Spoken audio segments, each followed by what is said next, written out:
Sure, I worked at Boeing Aircraft Company in Long Beach, California, and as a surface technician, working for the commercial side and military side of Boeing in Long Beach, California, formerly McDonnell Douglas Aircraft Company. And I became interested in ham radio about 1980. And I got my ham radio license. And in 1987, I was scanning my ham radio, the frequency band, and I came across a conversation. Two people were in conversation, one in El Toro and one in Newport Beach, and they were talking about bombers and fighters. And the other person that was living, well, actually there were three people, one in Toluca Lake, which we are close to right now, and he was continuing to call him General. And you don't do that on ham radio. On CB radio, you do that. They're called handles. And so I waited for them to clear out, and they went back to the gentleman in Toluca Lake and asked him why he was calling this person in Newport Beach General. And he told me that he would talk to me about that off the air, in which I had then gave him my phone number. And at the time I was in Signal Hill, and I told him to give me 30 minutes to get home and to call me, in which he did. And he called me and he informed me that the reason why he was referring to the person in Newport Beach as General is because he was a general, and this was 4-star General and Chief of Staff of the Air Force, General Curtis Lemay.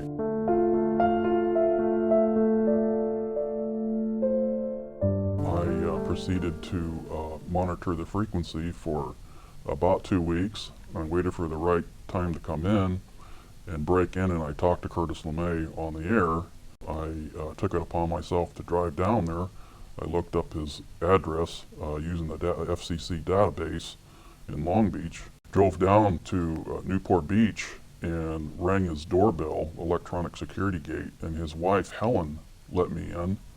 And I was looking for the doorknob, and I couldn't find one because they didn't have a doorknob, and so I just grabbed the gate and went in. And as soon as I walked in the front door, there was a big bust of Curtis Lemay depicting him as Chief of Staff of the Air Force. And that blew me away right there. And then I knew this was Curtis Lemay. And we sat down and talked in his den.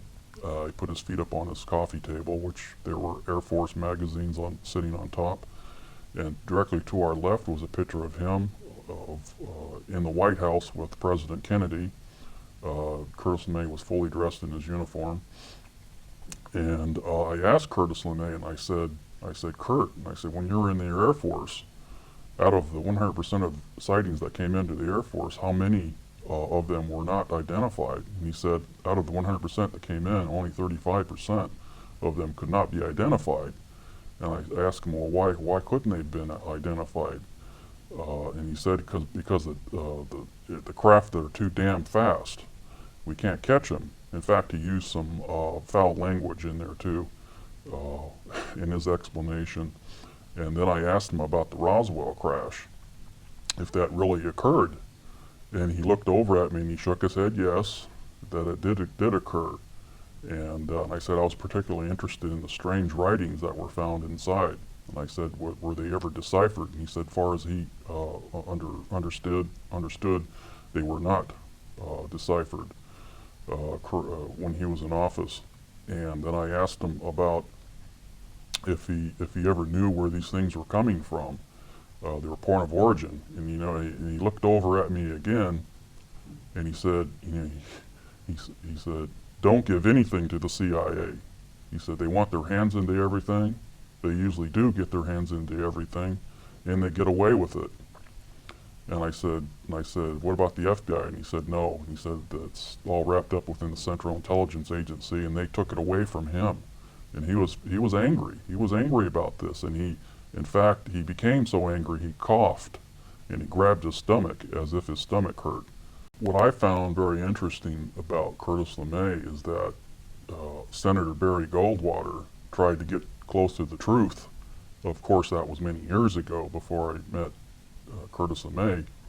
And when I sat down to talk to Curtis Lemay, he was kind of apprehensive to talk to me about what I was asking him about. And so I mentioned that I met the former chief agent of the Los Angeles FBI, Richard Britzing, and he didn't know him, and then I mentioned a CIA agent who I met, whose name is Brett Merrill. He's now passed away. Was living in Long Beach for a while, then moved to Layton, Utah, and then he passed away from cancer. He didn't know this gentleman either, but I told him what they told me, and then Curtis Lemay started to open up and talk about what he told me about Roswell and the crash that had occurred.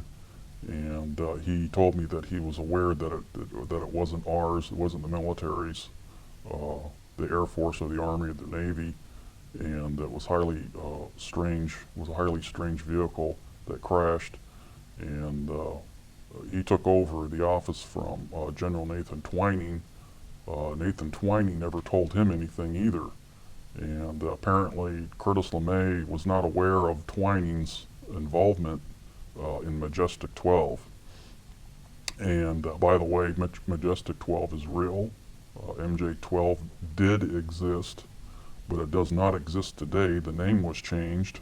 The positions are still the same. Henry Kissinger is very well knowledgeable about what's going on. Henry Kissinger was in the loop, as I was told. And who told you this? a friend of mine that worked at the NSA, he told me this. He saw Henry Kissinger's name on documents.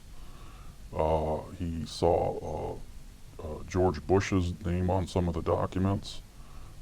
He was made aware of what's going on in about 1978. Reagan was fully briefed on the alien presence. Reagan told Mikhail Gorbachev of Russia about 75% of what's going on, and then Gorbachev became very, very close to us. I find that highly strange. CNN reporter in Washington, D.C., the second time that Gorbachev came to America, CNN reporter was able to interview Gorbachev and his wife when they got out on the street and they drove the security detail up the wall. And a CNN reporter asked Gorbachev, do you think we should get rid of all of our nuclear weapons? And his wife stepped in and she said, no, I don't think we should get rid of all of our nuclear weapons because of alien spacecrafts. Now, CNN put this story on for the half hour, the CNN headline news, and I heard this and I jumped up and put a blank tape in to record the next half hour. Well, that story disappeared, and you know who did that, who intercepted that. That was the CIA that got involved with that, because I know they were monitoring CNN and all international headlines at that time, and they squashed that, but I heard it, and this tells me that my information is correct about Ronald Reagan and from my NSA source, and it's just total overkill as far as I'm concerned, and it's just Congress needs to know about this information. The news media will not put the real information on because they still think it's a non-subject until somebody in power, such as the Secretary of State, the director of the administrator of NASA, comes out and says something about that there might be something to it. Well, I had told him earlier about some sightings that I was aware of in Nevada, near Mercury, Nevada, near Tonopah, and he said that the FBI agent his name was Richard Britzing. He's now head of security at the Mormon Church in Salt Lake City, Utah, and he had referred me to the United States Air Force office in LA near the Los Angeles airport, off of El Segundo Boulevard and the 405 freeway.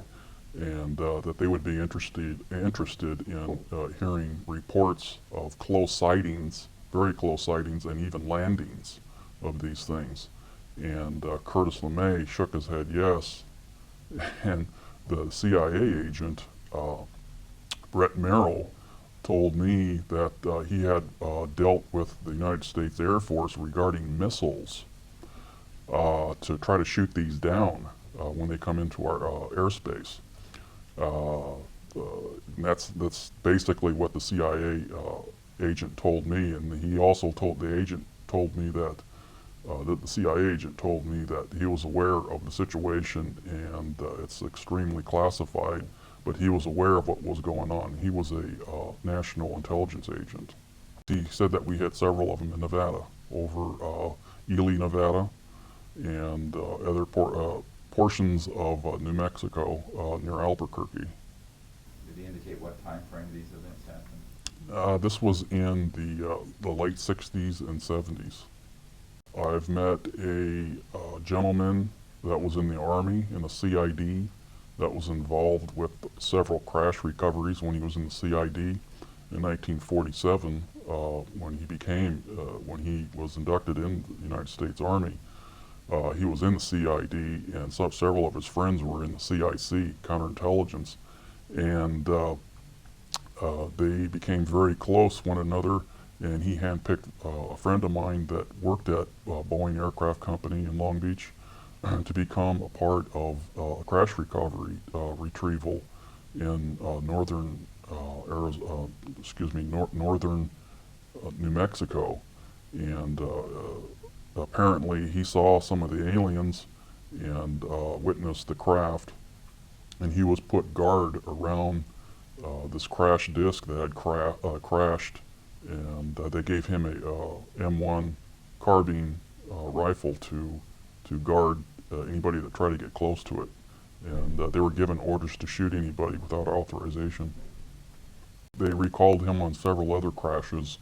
They had to fly him with blackened out windows to several of the crash sites, and some of the crash sites were very putrid to smell, and they had to back up about 45 feet away from the craft to escape the smell. He said it smelled like rotting eggs intermixed with rotting mustard. He said it was just horrible. And this is someone that you knew? Yes, I personally know him. He's still currently alive. Is he still working or retired? Oh, no, he's retired. And do you know his name? Yes, I do. Can you share it? Not at this time. Okay. Did you meet anyone else at Boeing that had been involved in this area? Just one of the security guards that worked there that was working for the Treasury Department, and he left disgusted because of the low pay, and he picked up a job at McDonnell Douglas Aircraft Company because of the better benefits and better pay scale, and he knew people in the Secret Service, and even some of those people in the Secret Service know about the alien connected projects, and that the phenomenon is real. And I found that kind of funny, because of they're not cleared to hear the information. They don't have the classification to hear the information, but yet people in the Secret Service know about it. And I found that kind of hilarious. And I interviewed this security guard at McDonnell Douglas Aircraft Company for about 45 minutes regarding the subject. He was trying to find out where there was one crash that occurred. One crash occurred in, he believes that from his commander, it occurred in the desert of New Mexico, northern New Mexico, and there was another one that crashed in Nevada, near Ely, Nevada, and the other crash, a total of 3, he didn't know where it was because nobody wanted to talk about it, and they were all told to shut up.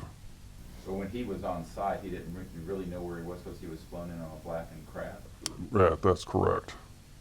They were taken to several crash areas in an aircraft. They were then landed. They were taken by Jeep. They were told not to look out the Jeep at all, to keep their eyes in one position. They were told not to talk to anybody, There, in fact, one of the locations, one of the military officers said, he goes, "Gentlemen, we're not here on a Hollywood movie set. This is a highly classified mission. You're not even supposed to talk to your family about this." And they had to sign security oath statements that they would not talk about this for 50 years regarding the crash sites that they were taken to. These gentlemen saw, my friend had seen personally the dead aliens. They had almond-shaped eyes, darkened, rather large head, little bit larger than human head. Their bodies were about the size of about a 9-year-old child. Their hands were, they had 4 fingers, no thumb. He told me they all looked like they came out of a mold because they all looked the same, and their mouths were just a small slit. The typical description that's out in the field: real small ears, no hair in the head, just really strange looking to him. He thought they were probably a part of a genetic research, possibly of the Germans, but the technology that he saw in the craft could not be of German technology because of the fiber optics that were found inside, and some of the slide switches that they had inside the craft that we didn't even have, and nobody else on Earth would have that type of technology. What dates were these? Did he give you any specific or just a general? This was started in 1947. There were more crashes than Roswell. What people don't understand is that there was one in 1948, and there was another one in 1949. The 1949 crash was a rather large craft, and the people inside were a little bit taller. They were about 5'8" tall. And these individuals' noses were quite long. They kind of looked like the ancient, not the Sumerians, but there's a race, I can't recall at this time, but there's they looked a lot like an ancient race around Palestine, probably about 3000 BC. He told me that he picked up one of these aliens and put it on board of one of the Jeeps. And he said it felt like, the alien felt like probably about 45 pounds at most, maybe 40. And they put him in body bags and took him to, and for what he told me, they took him to Wright-Patterson Air Force Base at the time. Later they started taking some of them to Colorado and northern New Mexico, and then later on at Area 51 in the late 1960s. All crash debris and technology and anything that had to do with the alien-connected phenomenon all went to Area 51. These craft were circular shaped. They were not chevron shaped, and they were very, very light. 6 people lifted up a 60-foot in diameter craft and put it on a carry-all. And he said it was this really strange metal. He rubbed his hand on it, and it felt really smooth, like somebody had just buffed it out with a buffer. Did he indicate how they came to be disabled? Yes, he said that he was, as far as he could gather from his friend CIC, the FBI was checking into this too. They were interested as to why these things were crashing, and they found out that the radar testing in New Mexico was the cause of a lot of them that were crashing, and high-powered transmitters. When they would get too close to transmitters, they would cause interference, like in 6 meters, or UHF high-powered transmissions. It would interfere with their guidance control, and they would just crash. And other craft that crashed, we had shot them down with our military weapons. That's one of the things that I do remember him telling me, that there's another alien group that looks a lot like the human race, and they're called the Orange. Through my mother, at Boeing Aircraft Company, my mother's now deceased, and her friend is now deceased. Now I can talk about it. My mother had met a tube bender in McDonnell Douglas Aircraft Company, which is now Boeing, and his close friend worked at Northrup.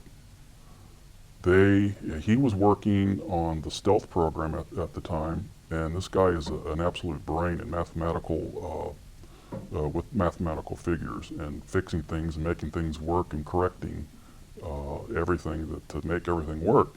The higher ups at Northrup were dumbfounded by this guy, and they recommended him to work with the projects up at Area 51 in Nevada. And apparently he's been working up there for at least 5 years, and they inducted him into the Alien Connected Projects to work specifically on the technology and try to figure out how these things work to back engineer them. In fact, I asked him where they're coming from, and he told me, he said, I can't answer that. That's so highly classified.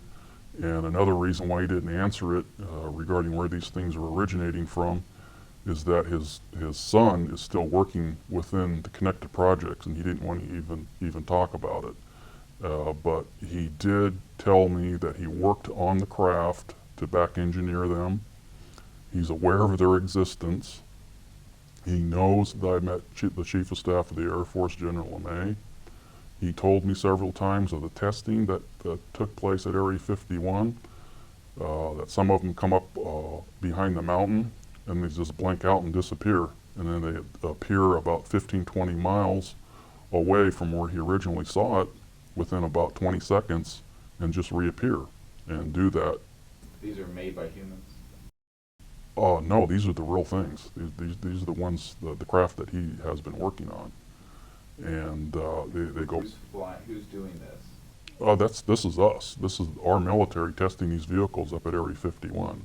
And the vehicles were made by whom? By the extraterrestrials. I would like to work up there. And he said, you're better off working at Boeing because it's a very, very restrictive and repressive place to work. And he said, you're better off at Boeing because the security at Area 51, they have security within security, watching other people, their other security people, and it drives them up the wall too, and it drives the employees up the wall, and that's why they have a big exodus up there of some of the employees that work there. They can't stand the environment up there because you can't do anything. You can't talk to anybody. You can't. It's just. He said it's horrible. It's a horrible place to work. Area 51's just. It's just a horrible place to work. It's like working in Russia when Russia was communist country.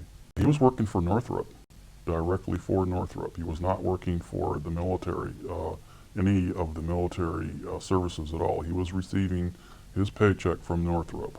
So Northrop has an involvement with Area 51? Oh yes, so does Lockheed Martin, Boeing Aircraft. They do trucking for Area 51, Boeing Aircraft, Hughes. Most of the major defense contractors have something to do with Area 51. They're not let in to what's going on. They're not even allowed access to S4, Site 4, but they do truck for Boeing trucks for Area 51. I do know that for sure.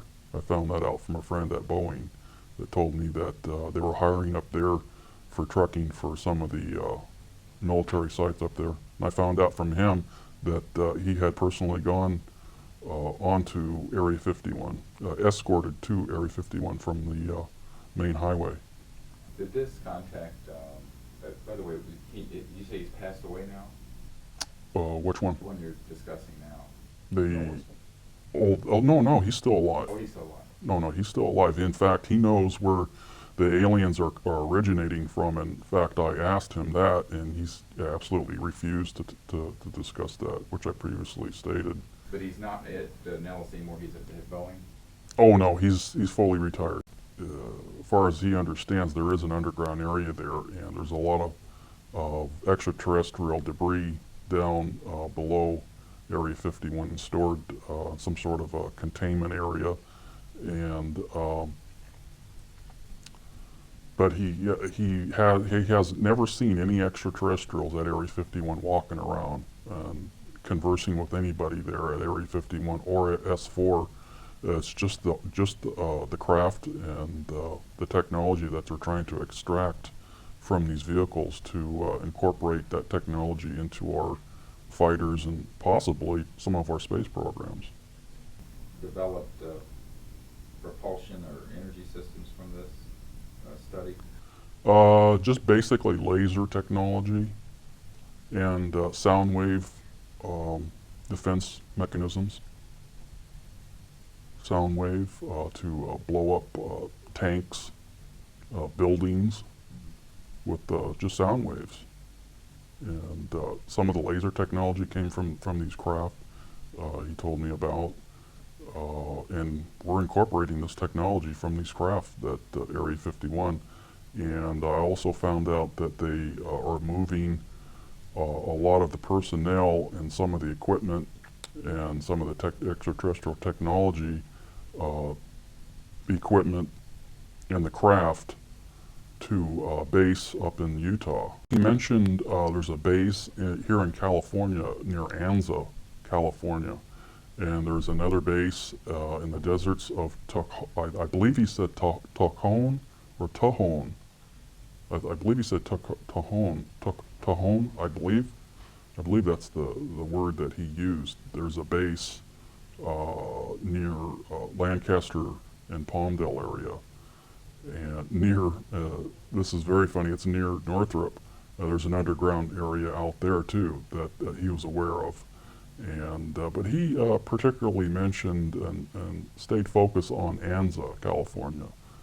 There's some underground areas up there too that they're researching some of this technology and at March Air Force Base through Project Red Light. What is Project Red Light? Project Red Light is a program to test these vehicles and extract as much information as possible from the alien connected projects to find out how these things operate and gain as much information to possibly use this for our advancement, for our, like I said, for our fighters and bombers and for our space connected projects. And it further verifies what I was told by people that were in the Army and the Air Force and people that worked at Area 51 to corroborate what's going on regarding Project Red Light. And Project Red Light is still continuing as of this day. He wasn't out of Nellis, he was out of Area 51 primarily. Okay. Northrup hired him to go up there and help the cause up at Area 51 to try to find out how these things work. And I believe he started in 1980 and he left there probably about 1997. And by the way, Project Red Light and Project Grudge, they're all intermixed. The director of Project Blue Book, Robert Friend, told me this. He was fully aware of Project Red Light. He formerly used to work at Fairchild in Redondo Beach on aviation and Rosecrans. And we talked for about an hour on the phone, and he was also reluctant to talk to me about the phenomenon until I told him that I met General Lemay. Well, and of course the CIA agent too, and the FBI agent. And so then he started to open up and talk to me about the situation of UFOs, and I asked him about some of the crash debris that was taken to Wright-Patterson Air Force Base after the Roswell crash. And he had told me that yes, some of the debris and the bodies were taken to Wright-Patterson Air Force Base in Dayton, Ohio, and some of the other stuff were taken to a base in Florida. And that shocked me because I never heard anything about a base in Florida, some of the crash debris being taken to Florida. And And then I told him, I know somebody that used to work at the National Security Agency. He had a top secret Umber clearance, and he also told me about some of the information about the aliens. And then he really opened up and started to release information. And then, I said, I understand that you wrote Project Grudge Blue Book Report number 13. And he said, yes. And I asked him, I said, where are these crafts coming from? And he told me he didn't even know where these crafts were coming from. All he knew was that the aliens are real. He's aware that they're coming here, they're penetrating our airspace. They're trying to become close to us. The aliens want to become close to us for some reason or another. They want to try to look like us because they know something is coming. What that is, I don't know. We are absolutely 100% aware of what's going on regarding this intrusion into our airspace, and that we're trying to get a lid on this to try to minimize the sightings, to quell the news media and the witnesses that are reporting these sightings to the news media, and to try to draw an interest in this, to try to push for a congressional investigation. And the Air Force didn't want this. They wanted to push this thing under the rug and continue to research this and just get a handle on it and try to get as much information and technology out of these crafts as fast as they could, and to steer the news media off on some crazy idea that these sightings were created by college pranks and balloons and meteorological problems, and they just try to sweep it right under the rug. And this is what Robert Friend told me, that the whole project was to collect as much information as they could, and a lot of the information was siphoned off by the CIA and the National Security Agency and people at ONI, Office of Naval Intelligence. No, just the fact that he had mentioned that there were other agencies clamoring for control, and in fact going right directly to the president to get that control. What he told me regarding the security ramifications were that if their military personnel were to talk about this, they could be court-martialed, or at least threatened to be court-martialed, to get them to back down and to scare them. And other intimidations would be to hold their paychecks back, transfer them to other bases where a lot of people would not want to go to, like Alaska. Well, through my NSA contact, he was in the Army. The NSA is a part of the Army. He was in advanced intelligence gathering. He had a top secret Umber clearance. He trained at the NSA at Fort Meade, and then they transferred him to a satellite monitoring station, and he had received several transmissions from the Pentagon and from other satellite monitoring stations of the NSA that they were tracking ETVs, extraterrestrial. That stands for extraterrestrial vehicles, and this is the lingo within the NSA. How they communicate back and forth is ETVs. Other military services refer to them as bogies, or a long time ago UFOs. Of course, now they're considered to be flying saucers. He had told me that the NSA is fully aware of the extraterrestrial presence. We've intercepted many of their signals during the 60s, and we were testing transmissions to try to jam their transmissions and to try to communicate with them.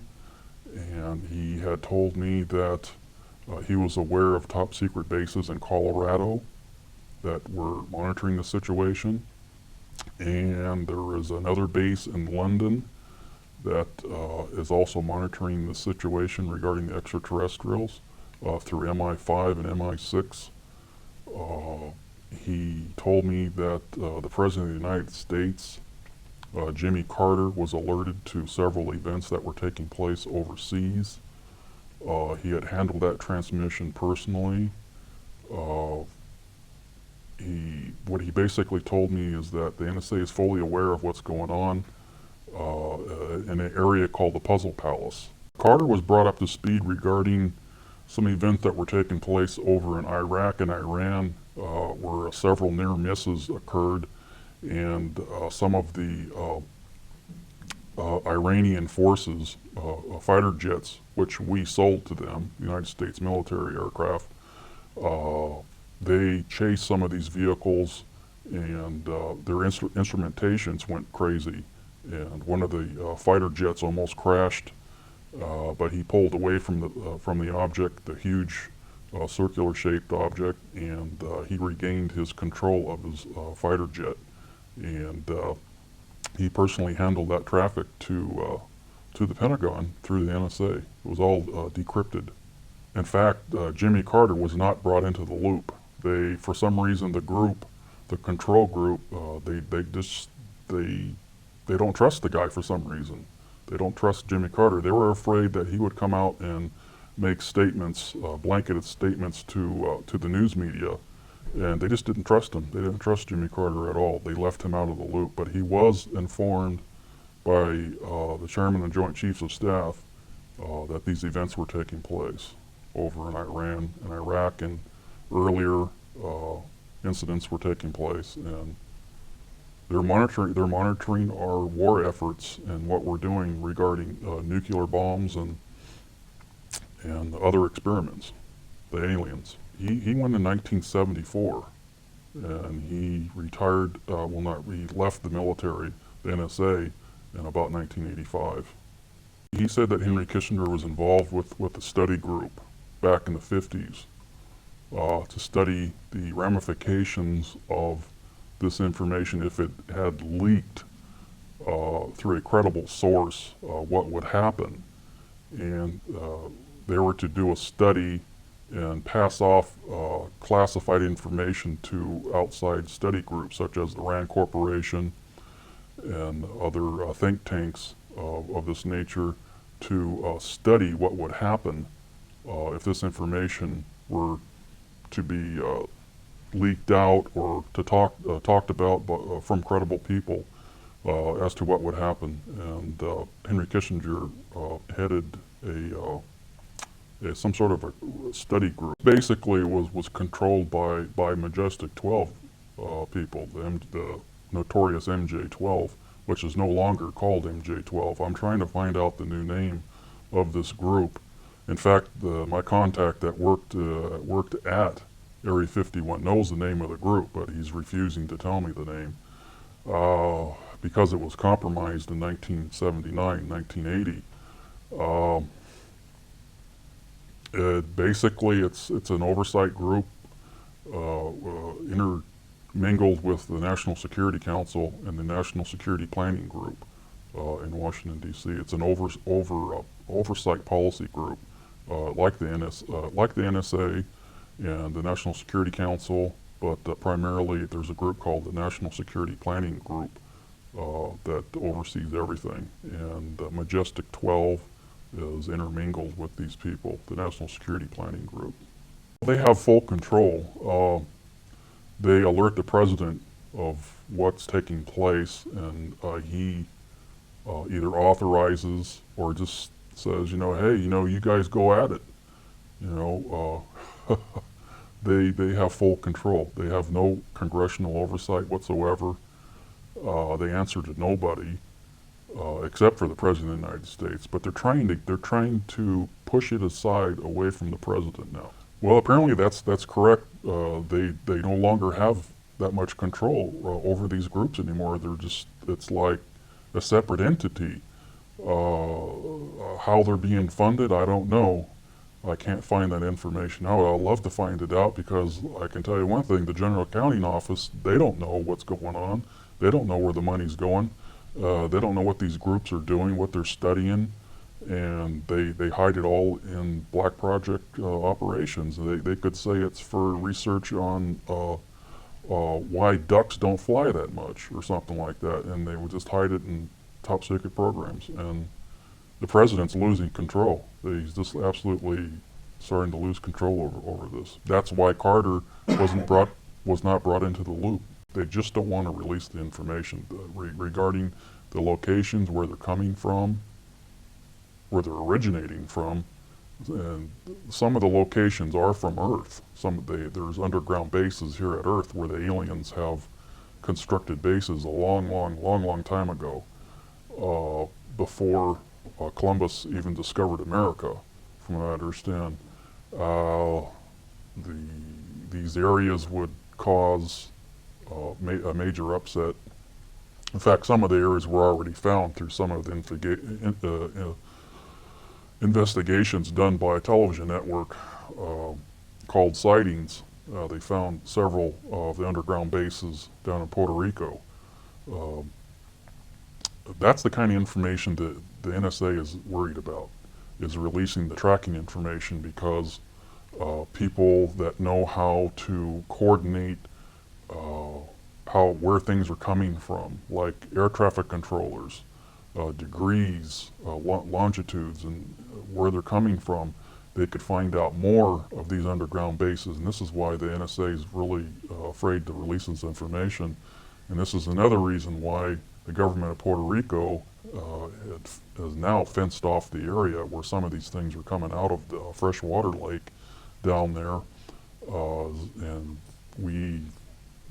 we'll just buy off politicians down there to get these things done. Basically, that's the information that the NSA is refusing to release regarding the tracking.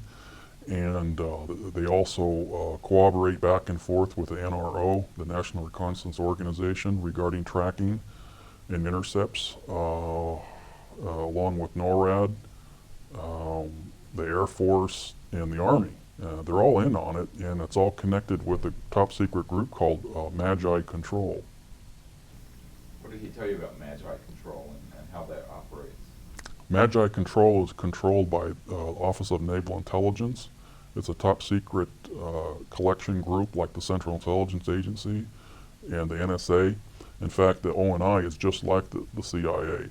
It's a top secret organization within the Navy, out of ONI, to collect top secret information, collect information on foreign dignitaries, foreign leaders, the Alien Connected Project primarily.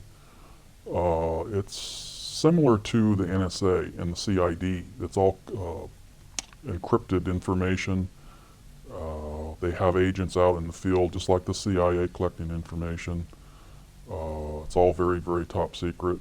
Operation Looking Glass is a top secret program, project, which is ongoing up at Area 51 to try to see into the future, to try to predict and actually to see into the future, a time travel, to find out what events will take place in the future. And from what I understand, it's currently ongoing up at Area 51 in connection with Project Red Light. Did they indicate, who let you know about that project? I heard this from a CIA buddy of mine, the same CIA agent that passed away from cancer up in Utah. What else did he share with you, the CIA contact? And can you share his name now that he's passed away? Oh yeah, Brett Merrill. Okay. Yeah. It's the same one. Yeah. Did he share with you anything else? Because that's interesting. Did he share that there was actually a device that assisted in this sort of time travel? It derives from the alien technology. He did not get into what it looks like or how big it is or anything like that, but it derives from, comes from the alien technology itself. The aliens can go into the future and find out what events will take place many years into the future, and they can also go back in time too. Of course, anti-gravity. Most of the craft operate on anti-gravity and electrogravitic propulsion, and oh yeah, of course, the aliens are at least 4,000 to 5,000 years advanced in our current back in 1947, I would say, but we have jumped so fast in our technology, of course, with their help. Back in 1947, the scientists would say, wow, these guys are at least 4,000 to 5,000 years advanced in us, over us. But now, I would estimate the alien, if we would say an F-1 would crash now, without any help to where we're at now, our technology, we would say they're probably about maybe, probably about 400 years advanced over us and with technology, without any help from them. If something would crash now, oh yeah, we're just about at the conclusion state right now regarding anti-gravity. That's why these little cute little toys are now coming out that are anti-gravity, like the little top that sits there in air and spins. I'll give it maybe about 15 years, and we'll have cars that will levitate using this type of technology. Oh yeah, we're doing it up at Area 51 right now. It's, some of the stuff that my buddy worked on up at Area 51, who lives now in Pahrump, Nevada, through Northrup. But yes, we're flying vehicles up there right now, and in Utah right now. They had to have them up at Area 51, and they sent them right up there. Gave them the clearance, top secret carve clearance. Bob Lazar would probably recognize that clearance. It's called what? Top secret carve. C-A-R-V-E? Right, to carve a steak or something, or carve a turkey. And oh yeah, he's aware of where the aliens are coming from, where their point of origin are, and he's just refusing to tell me this information. It's just so highly classified. Is he retired now? Oh yes, he's retired. Anti-gravity programs or the extraterrestrial programs? Well, I know that Lytton is, for an absolute fact. Lytton, Hughes Electronics, Optical out here in California, next to the Los Angeles airport.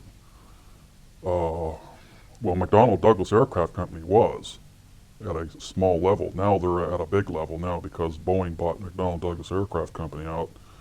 I know that Boeing is at least the transportation mode right now, but they will get into the aircraft mode year 2001 to help them out with the projects in Utah and Nevada.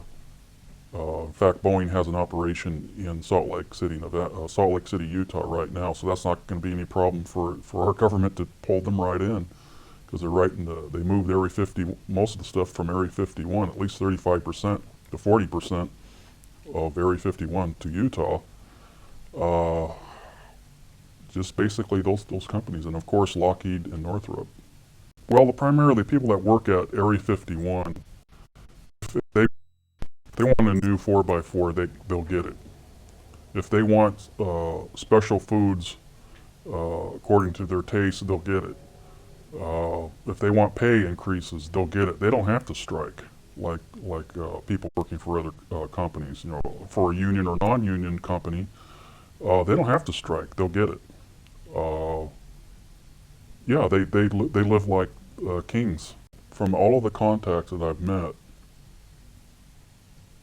my final conclusion and my thoughts about this is that the reason why our government's afraid to release this information is because of religion. This would probably destroy how we see ourselves. I think they should start releasing some of the information that we have managed to collect on Mars regarding the face on Mars, which I know for a fact is real. In fact, I have another contact at NASA, JPL, that I haven't mentioned. I can't mention too much about it because he's still working there. Okay, well, as much as you can. Well, the person that I know is very high up in NASA. He's not a director or an administrator, but they know what's going on. They know it's a face. They know that it was carved by somebody else other than us. The NASA, JPL, higher ups and personnel there at JPL, they know for a fact in the imaging area, they know for a fact that the face on Mars is real, and it was not made by windstorms or trick of lighting or anything like that. They know for a fact that the face on Mars was made from an extraterrestrial race that came here to Earth at about 45,000 years BC and set up civilization here on Earth and went back and forth from Mars to our planet Earth to give us information and to further the race that they created, which is us. This is a shock to the human populace, and I think it's the big reason why NASA and all the governments, especially the United States, are refusing to release this information, because one thing will lead to another, and somebody will come to a conclusion that we were created by an extraterrestrial race that came to this solar system and set the planets in their proper order, which they are now in, and exploded the gaseous planet that which we call the sun. And thus God said, "Let there be light."